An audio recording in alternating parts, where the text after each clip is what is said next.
ఒక చిన్న గ్రామంలో అర్జున్, సిరి అనే ఇద్దరూ చిన్నప్పటి స్నేహితులు ఉండేవారు. ఆ స్నేహం కాలక్రమంలో ప్రేమగా మారింది.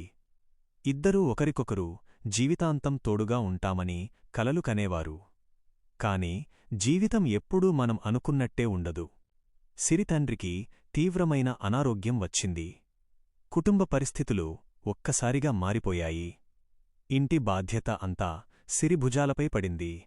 తన కలలు, తన ప్రేమ అన్నింటినీ పక్కనపెట్టి కుటుంబం కోసం కష్టపడటం ప్రారంభించింది. అర్జున్ ఆమెను చూసి బాధపడ్డాడు. మన ప్రేమ కోసం పోరాడుదాం అని చెప్పే అవకాశం అతనికి ఉంది. కాని అతను ఒక విషయం అర్థం చేసుకున్నాడు. నిజమైన ప్రేమ అంటే మనిషిని మన దగ్గర ఉంచుకోవడం కాదు, అతని జీవితాన్ని నిలబెట్టడం.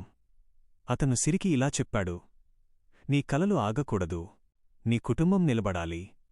నేను నీ జ్ఞాపకంగా ఉంటాను, భారంగా కాదు. ఆ మాటలు విన్న సిరి కన్నీళ్లు ఆపుకోలేకపోయింది. కొన్ని సంవత్సరాలు గడిచాయి. సిరి మంచి ఉద్యోగం సంపాదించింది. తన కుటుంబాన్ని కష్టాలనుంచి బయటపడేసింది. ఒకరోజు ఆమె అనాథపిల్లల కోసం నడుస్తున్న పాఠశాలకు విరాళం ఇవ్వడానికి వెళ్ళింది. అక్కడ ఆ పాఠశాలను నడిపేది అర్జునే. తన ప్రేమ విఫలమైన బాధలో మునిగిపోకుండా ఎంతోమంది పిల్లల జీవితాల్లో వెలుగు నింపుతున్నాడు. సిరి అతన్ని చూసి అడిగింది: నన్ను ఎందుకు ఎదురుచూడలేదు? అర్జున్ చిరునవ్వుతో అన్నాడు: నిన్ను కోల్పోలేదు, నిన్ను నీ కలలకు చేర్చాను. అదే నా ప్రేమ విజయం.